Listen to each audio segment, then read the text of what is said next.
Good evening. This is Akashvani. I am Valsa Williams with the news at 9.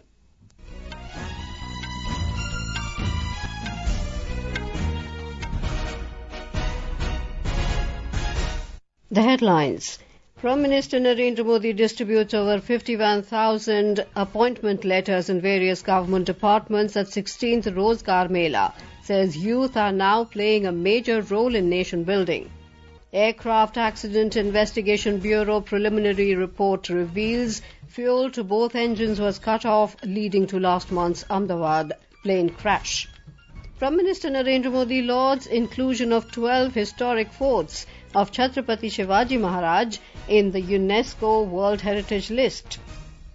US President Donald Trump imposes 30% tariffs on European Union and Mexico. And in cricket, India were 334 for 6 against hosts England on day 3 of third test of the Anderson-Tendulkar Trophy a short while ago. The 16th Rozgar Mela was organised today in line with the government's aspirations to achieve social development by providing employment to the youth. During the mega job fair, Prime Minister Narendra Modi distributed over 51,000 appointment letters to new recruits in various government departments and organisations. Addressing the new appointees via video conferencing, Mr. Modi congratulated them and said that with the government's Rozgar Mela initiative, lakhs of youth have already secured permanent jobs in the central government. केंद्र सरकार में युवाओं को पक्की नौकरी देने का हमारा अभियान निरंतर जारी है और हमारी पहचान भी है बिना पर्ची बिना खर्ची। आज 51,000 से अधिक युवाओं को नियुक्ति पत्र दिए गए हैं। ऐसे रोजगार मेलों के माध्यम से अब तक लाखों नौजवानों को भारत सरकार में परमानेंट जॉब मिल चुकी है। अब ये नौजवान राष्ट्र निर्माण में बड़ी भूमिका निभा रहे हैं। The Prime Minister also emphasized that these young individuals are now playing a major role in nation building and serve as catalysts in building a Vikasit Bharat. सबसे बड़ी युवा आबादी और सबसे बड़ा लोकतंत्र, युवाओं का यह सामर्थ्य हमारी भारत के उज्जवल भविष्य की सबसे बड़ी पूंजी भी है और सबसे बड़ी गारंटी भी है और हमारी सरकार इसी पूंजी को समृद्धि का सूत्र बनाने में दिन रात जुटी है। 2 दिन पहले ही मैं 5 देशों की यात्रा कर करके लौटा हूं। हर देश में भारत की युवा शक्ति की गूंज सुनाई दी। इस दौरान जितने भी समझौते हुए हैं उनसे देश और विदेश दोनों जगह भारत के नौजवानों को फायदा होना ही है।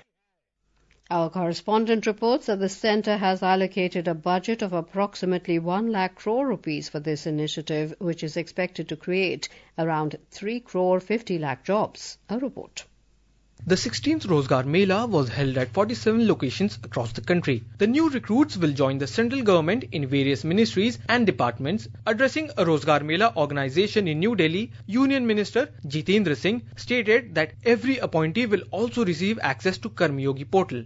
Congratulating the appointees in Chennai, Minister of State for Information and Broadcasting, Dr. L. Murugan, noted that out of the 250 persons who will join the government service in Chennai, 154 employees will join the Railways Department. Several union ministers including Nitin Gadkari, Piyush Goyal, Kiren Rijiju, Krishnapal Gurjar and Murlidhar Mohol also distributed appointment letters at various parts of the country. Adarsh for Akashvani News, Delhi. The Aircraft Accident Investigation Bureau, AAIB, last night released its 15-page preliminary report of the investigation into the fatal Air India plane crash that claimed 260 lives in Ahmedabad on the 12th of last month. The report, which examined the sequence of events and the engine behaviour leading up to the crash of Air India flight AI 171 involving a Boeing 787-8 aircraft, revealed that the fuel to the engines of the plane was cut off. The AAIB in its report said within seconds of liftoff, both engine fuel control switches of the aircraft transitioned from run to cut-off position, one after another with a time gap of 1 second, and turned off, resulting in the devastating air tragedy. Union Civil Aviation Minister Ram Mohan Naidu responded to the AIB report on last month's Air India crash, stating that it is based on preliminary findings and urged the public not to reach any conclusions until the final report is released. This is a preliminary report right now, and from the ministry we are analyzing the report, but I think it would be better if we can comment on it once the final report comes in. We are coordinating with AIB also. Whatever support or resources they need, we'll be providing to them. But AIB will be the primary investigating agency into this, and we are hoping that as soon as possible the final report also comes in so that we can arrive at some conclusions.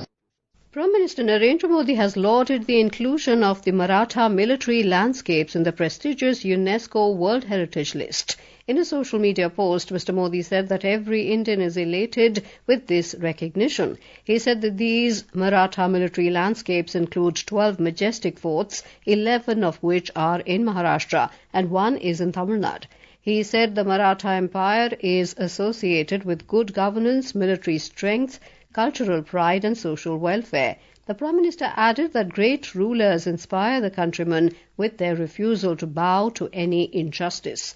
Mr. Modi also urged citizens to visit these forts and learn about the rich history of the Maratha Empire. Minister of Culture Gajendra Singh Shekhawat, along with Chief Minister of Maharashtra Devendra Fadnavis, have also lauded the historic milestone and congratulated the people of India for this achievement. Our correspondent has filed this report. In a remarkable decision taken at the 47th session of the World Heritage Committee in Paris, India's official nomination, Maratha Military Landscapes of India, got inscribed on the UNESCO World Heritage List. The Maratha military landscapes have become India's 44th property to receive this recognition. During the committee meeting, 18 out of the 20 state parties supported India's proposal to get this important site inscribed in the list. Spanning from the 17th to 19th centuries, this extraordinary network of 12 forts demonstrates the strategic military vision and architectural ingenuity of the Maratha Empire. India ranks 6th globally and 2nd in Asia-Pacific region for the most number of World Heritage Sites. Suparna Saikya, Akashvani News, Delhi. The Election Commission today said it has established direct contact with nearly all electors in Bihar, and 80.11% of electors in the state have already submitted their enumeration forms EFs.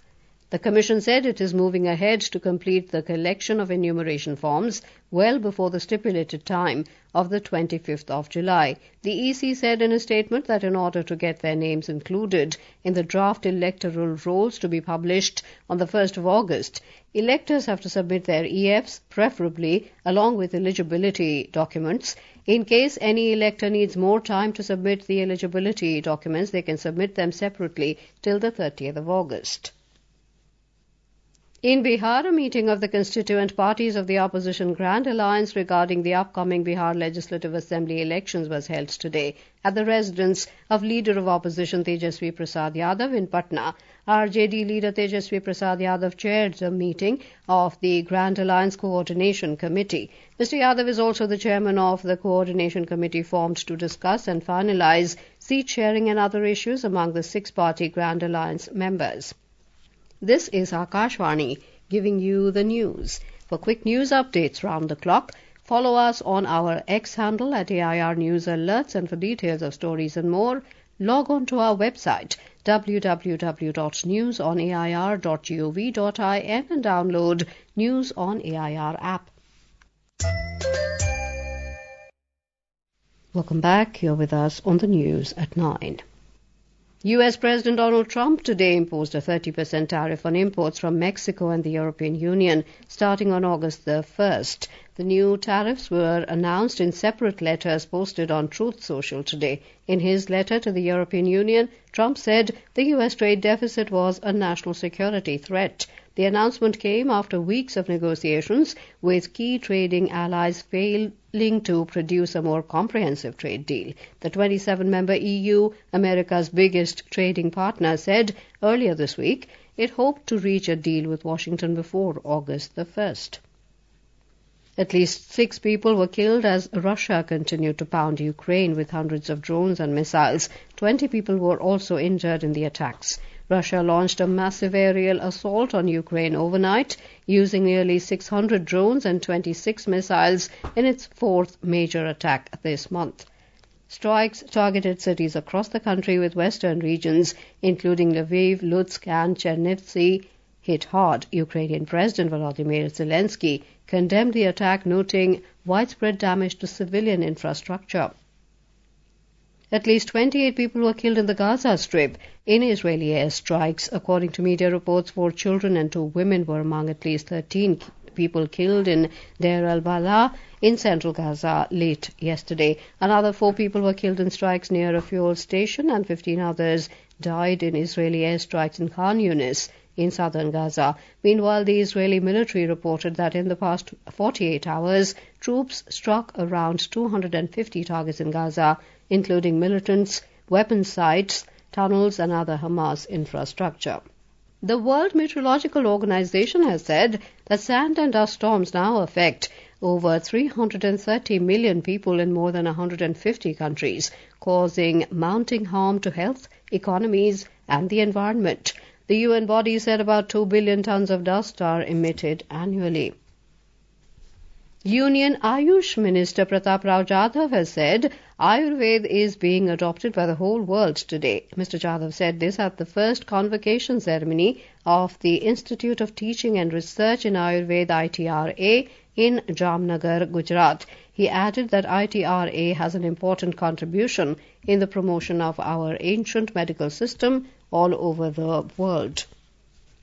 The Indian Meteorological Department IMD has issued an orange alert for heavy to very heavy rainfall over Madhya Pradesh and East Rajasthan during the next 2 days. Talking to Akashvani News, senior IMD scientist Dr. R.K. Jenamani said that heavy rainfall conditions will continue over parts of Himachal Pradesh, Uttarakhand and Rajasthan during the next 3 to 4 days.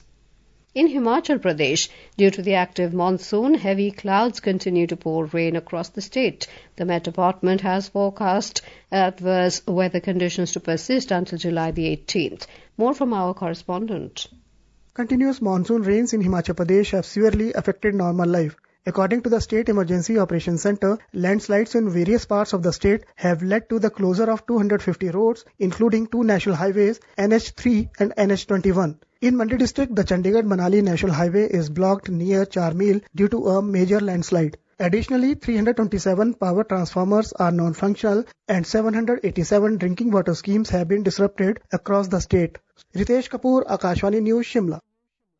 On to sports. In Wimbledon tennis, the women's singles title clash is underway between 5-time Grand Slam champion Iga Swiatek and 13-seed Amanda Anisimova at the Centre Court in London. In men's singles, world number 1 Yannick Sinner defeated 7-time champion Novak Djokovic in the semi-final last night to set up a title clash with second-seed Carlos Alcaraz of Spain tomorrow. In the third test of the Anderson-Tendulkar Trophy on day 3 at Lords, India were at 338 for 6 against hosts England a short while ago. India today resumed their first innings at the overnight score of 145 for 3. Earlier, England were bowled out for 387 in their first innings. The 5-match test series is currently level at 1-1. And now, before we end the bulletin, the headlines once again. Prime Minister Narendra Modi distributes over 51,000 appointment letters in various government departments at 16th Rozgar Mela, says youth are now playing a major role in nation building.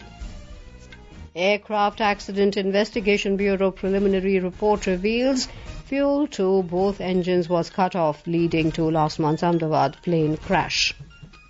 Prime Minister Narendra Modi lauds inclusion of 12 historic forts of Chhatrapati Shivaji Maharaj in the UNESCO World Heritage List. US President Donald Trump imposes 30% tariffs on European Union and Mexico. And in cricket, India were 338 for 6 against hosts England on day 3 of the third test of the Anderson-Tendulkar Trophy at Lords a short while ago. That is all in the news at 9.